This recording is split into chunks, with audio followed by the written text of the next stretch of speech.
السلام علیکم میرے پیارے بہنوں بھائیو، امید کرتا ہوں آپ سب خیریت سے ہوں گے۔ تو آج میں لے کر آیا ہوں ایک نیو بیان جس میں ہم ثاقب والا صاحب کا بیان سنیں گے۔ تو میں پلیز میرے چینل کو لائک کریں اور سبسکرائب کریں اور شیئر کریں اور بیل آئیکن کے بٹن کو دبائیں تاکہ آنے والے تمام نیو ویڈیو اب تک پہنچ رہے ہیں۔ چلے چلتے ہیں آج کی بیان کی جانب۔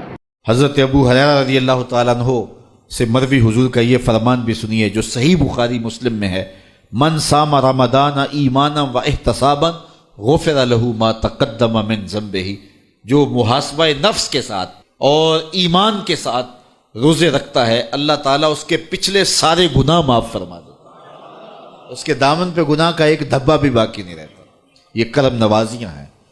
حضور علیہ السلام ماہ سیام سے قبل خطبہ دیا کرتے تھے صحابہ کو، اور ماہ سیام کا استقبالیہ خطبہ دے کے ان کو ماہ سیام کو کیسے گزارنا ہے اس کی تعلیم دیا کرتے تھے۔ آج یہ خطبہ جو حضور نے ارشاد فرمایا وہ آپ کے سامنے رکھوں۔ حضور نے ارشاد فرمایا: لوگو، تمہارے اوپر ایک مہینہ جلوہ فراز ہو رہا ہے جو بہت بڑا مہینہ ہے، بڑا عظیم مہینہ ہے، جو مبارک مہینہ ہے۔ وہ ایسا مہینہ ہے جس کے دامن میں ایک رات ایسی ہے جو 1000 مہینے سے بہتر ہے۔ جعل اللہ صیامہ فریدہ، اللہ نے اس مہینے کے روزے کو فرض بنایا۔ وقیام لیلۃ تطوعا، اور اس کی رات کے قیام کو نفل بنایا۔ من تقرب فیہ بخصلۃ من الخیر کان کمن ادی فریضۃ فیما سواہ، اور جس نے کوئی اس مہینے میں بھلائی کی تو وہ ایسے ہے کہ جس طرح اس نے فریضہ ادا کیا۔ اگر کسی نے نفل ادا کیا تو ایسے ہے جس طرح اس نے فرض ادا کیا۔ ومن ادی فریضۃ فیہ کانا کمن ادی 70 فریضۃ فیما سواہ، اور جس نے اس مہینے میں ایک فرض ادا کیا اللہ تعالیٰ اس کو 70 فرضوں کا ثواب عطا کرے۔ وہ ایسا ہے جس طرح اس نے 70 فرائض ادا کیے۔ وہو شہر الصبر، وہ صبر کا مہینہ ہے۔ والصبر ثوابہ الجنہ، اور صبر کا ثواب جنت ہے۔ وشہر المواسات، ایک دوسرے سے پیار کرنے کا، ہمدردی کرنے کا مہینہ ہے، دکھ بانٹنے کا مہینہ ہے، لوگوں سے محبت کرنے کا مہینہ ہے۔ وشہر یزاد فیہ رزق المومن، یہ وہ بابرکت مہینہ ہے جس میں مومن کا رزق بڑھا دیا جاتا ہے۔ من فطر فیہ صائمہ، جس نے اس مہینے کے اندر افطار کروایا کسی شخص کو، روزہ دار کو، کان لہ مغفرۃ لذنوبہ، اللہ تعالیٰ اس کے گناہ معاف فرما دے گا اور اس کو جہنم کی آگ سے آزاد کر دے گا۔ وَكَانَ لَهُ مِثْلُ أَجْرِهِ، اور روزہ رکھنے والے کو جتنا اجر ملا، روزہ افطار کروانے والے کو بھی اتنا ہی اجر دیا جائے گا۔ مِنْ غَيْرِ أَنْ يَنْتَقِصَ مِنْ أَجْرِهِ شَيْئًا، روزہ رکھنے والے کے اجر میں کسی کمی کے بغیر، اس کے اجر میں بھی کوئی کمی نہیں ہوگی، اور روزہ افطار کرانے والوں کو بھی پورا پورا اجر دے دیا جائے گا۔ قُلْنَا یا رسول اللہ صلی اللہ علیہ وسلم، صحابہ فرماتے ہیں ہم نے عرض کی: اے اللہ کے پیارے حبیب، لیسا کلنا ناجد ما نفطر بہ الصائم، ہم میں سے سارے تو ایسے نہیں ہیں کہ جو روزہ دار کو روزہ افطار کروا سکے، غریب لوگ بھی ہیں، مسکین لوگ بھی ہیں، تو سارے لوگ تو ایسے نہیں ہیں۔ تو حضور نے کیا ارشاد فرمایا، سنیے: فقال رسول اللہ صلی اللہ علیہ وسلم یؤتی اللہ ھذا الثواب، اللہ تعالیٰ یہ روزہ افطار کروانے کا ثواب عطا کرتا ہے۔ من فطر صائما، جو کسی کو افطار کروائے، علی مذقۃ لبن، دودھ کے ایک گھونٹ سے، او تمرۃ، یا ایک کھجور سے، او شربۃ من ماء، یا پانی کے ایک گھونٹ سے۔ لازمی نہیں ہے کہ بہت سموسے پکوڑے بہت کچھ پڑے ہوئے ہوں اور بڑی فرنیاں شرنیاں ہوں، نہیں، اگر صرف ایک گھونٹ پانی کا پلا دیا، ایک لسی کا گھونٹ پلا دیا، ایک کھجور کھلا دی، تو حضور نے ارشاد فرمایا اللہ اس کو بھی پورا روزہ افطار کرنے کا ثواب عطا فرمائے۔ اور آگے فرمایا واشبہ صائمن، اور جس نے شراب ہو کے کھلایا، اس کو صحیح پوری فل افطاری کروائی، تو اس کا اجر کیا؟ سقاہ اللہ من حوضی شربتا لا یظمأ حتی یدخل الجنہ، حضور فرمایا اللہ اس کو حوض کوثر سے جام پلائے گا یہاں تک کہ وہ جنت میں داخل ہو جائے گا، اور جنت میں داخل ہونے تک 50,000 سال کا دن ہوگا، اس کو دوبارہ پیاس بھی نہیں لگے گی۔ جب جام کوثر مل گیا، جس نے ایک گھونٹ بھی پی لیا، اس کو پھر پورا حشر کا دن پیاس نہیں لگے گی۔ وَهُوَ شَهْرٌ أَوَّلُهُ رَحْمَةٌ، فرمایا یہ وہ مہینہ ہے جس کا پہلا عشرہ رحمت ہے، وَأَوْسَطُهُ مغفرہ، اور جس کا درمیان والا حصہ مغفرت ہے، وَآخِرُهُ عِتْقٌ مِّنَ النَّارِ، اور آخری عشرہ جہنم سے آزادی کا پروانہ ہے۔ اور آگے ارشاد فرمایا وَمَنْ خَفَّفَ عَنْ مَمْلُوكِهِ فِيهِ، جس نے اپنے مزدور کو، اپنے غلام کو، اپنے ملازم کو، اپنے ماتحت کو نرمی کی، اس سے تھوڑا کام لیا، غفر اللہ لہو وآتقہ من النار، اللہ اس کے گناہ بھی بخش دے گا اور اس کو جہنم کی آگ سے آزادی بھی عطا فرمائے۔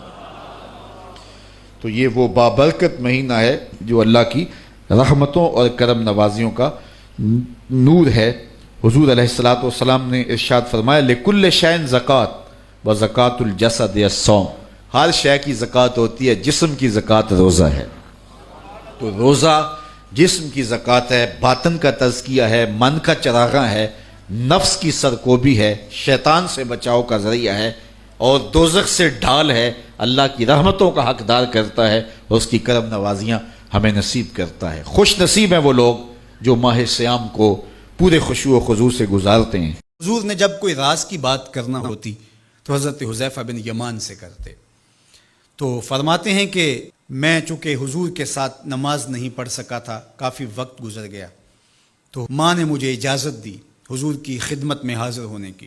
اس شرط پہ ماں نے چھٹی دے دی کہ حضور سے جا کے میرے لیے بھی اور اپنے لیے بھی مغفرت کی دعا کروانا، چونکہ صحابہ کی شدید آرزو ہوتی تھی کہ حضور کے ہاتھ اٹھ جائے۔ انہیں پتہ تھا کہ یہ ہاتھ اٹھ جائے تو باب اجابت تک پہنچتے ہیں، پھر خالی نہیں موڑے جاتے۔ تو کہا کہ حضور سے میرے لیے اور اپنے لیے مغفرت کی دعا کروانا۔ ماں نے اجازت دے دی تو یہ حضور کی خدمت میں آئے۔ کہتے ہیں میں نے مغرب کی نماز پڑھی اور سلام پھرا تو میرے دل میں تھا کہ حضور سے ملوں اور کہوں کہ حضور میرے لیے، میری ماں کے لیے مغفرت کی دعا کر دیجئے، لیکن حضور نوافل میں ایسے مشغول ہوئے کہ مجھے موقع نہ مل پایا، حتیٰ کہ عشاء کا وقت ہو گیا۔ عشاء کی اذان پکاری جانے لگی، حضور نے نماز عشاء پڑھائی، سلام پھرا تو میرے دل میں تھا کہ ماں نے جاتے ہی پوچھنا ہے کہ دعا کروائی تھی تو کیا جواب دوں گا۔ مغرب کی نماز کی چھٹی ملی، عشاء بھی ہو گئی اور میں عرض نہیں کر سکا۔ تو میں ابھی سوچ ہی رہا تھا کہ حضور حجرہ انور کی طرف بڑھ گئے۔ اب جنہوں نے مسجد نبوی کی حاضری کا شرف پایا ہے وہ جانتے ہیں کہ مصلی نبوی سے حجرہ رسول کا فاصلہ ہی کتنا ہے، اور جنہوں نے یہ شرف نہیں پایا میری دعا ہے کہ وہ اڑ کے مدینے چلے جائیں۔ سچی بات ہے، جس نے وہ شہر نہیں دیکھا اس نے کچھ بھی نہیں دیکھا۔ جنوں ویک کے اکھیاں ٹھر دیاں نے، جنوں ویک کے ٹھر دا سینہ ہے، ربا تیری ساری خدائی وچوں بس اکو شہر مدینہ ہے۔ آج اس وقت پوری دنیا کے اوپر جو وبا پھیلی ہے اس کی وجہ سے، جہاں اور بہت ساری چیزیں ہمارے لیے اذیت اور دکھ کا ذریعہ ہیں، وہاں ایک بہت بڑا دکھ ہے کہ مسجد نبوی کے دروازے بھی بند ہیں۔ تو یہ دن تھے کہ حرم کی رونقیں دیکھنے والی ہوتی، مواج انور کے سامنے درودوں کی بہار ہوتی، مدینے میں بیٹھ کے حضور کے روضے کے سامنے حضور علیہ الصلاۃ والسلام کے شہر کی پکی ہوئی کھجوروں سے افطاری کرنے کا اپنا ہی لطف ہوتا۔ آج مدینے کے لوگ بھی ترس رہے ہیں۔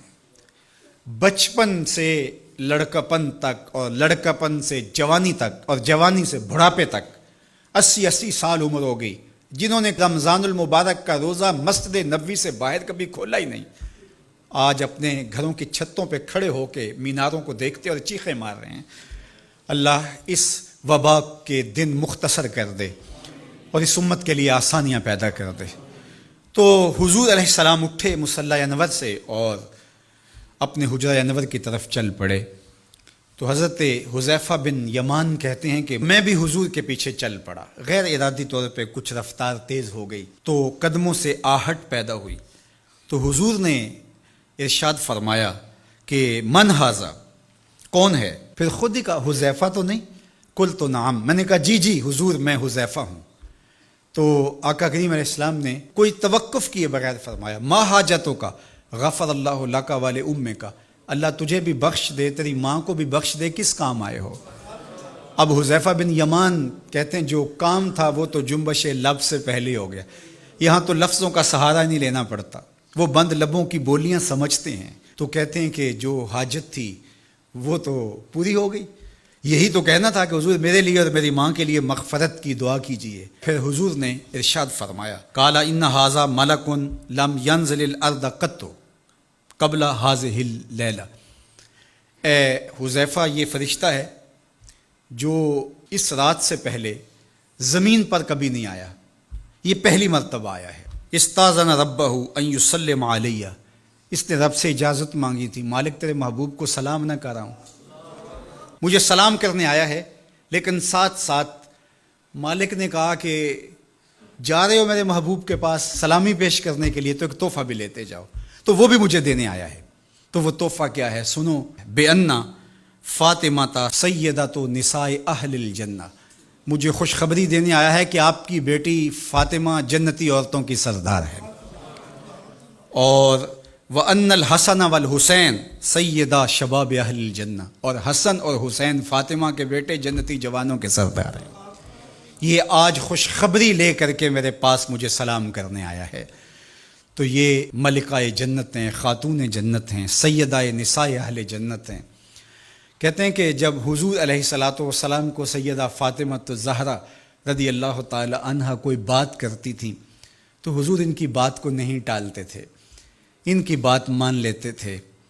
تو آج ہم سیدہ فاطمہ الزہرا رضی اللہ تعالی عنہا کی وساطت سے حضور کی بارگاہ میں استغاثہ پیش کرتے ہیں کہ اس امت مرحوم پہ اللہ سے رحم کی خیرات مانگیں، اور اللہ میرے وطن کی خیر کرے، امن، رحمت اور کرم نوازیوں کے اجالے اور نور نصیب ہو، میری قوم کی بیٹیوں کو اسوہ فاطمہ کے اجالے عطا ہوں۔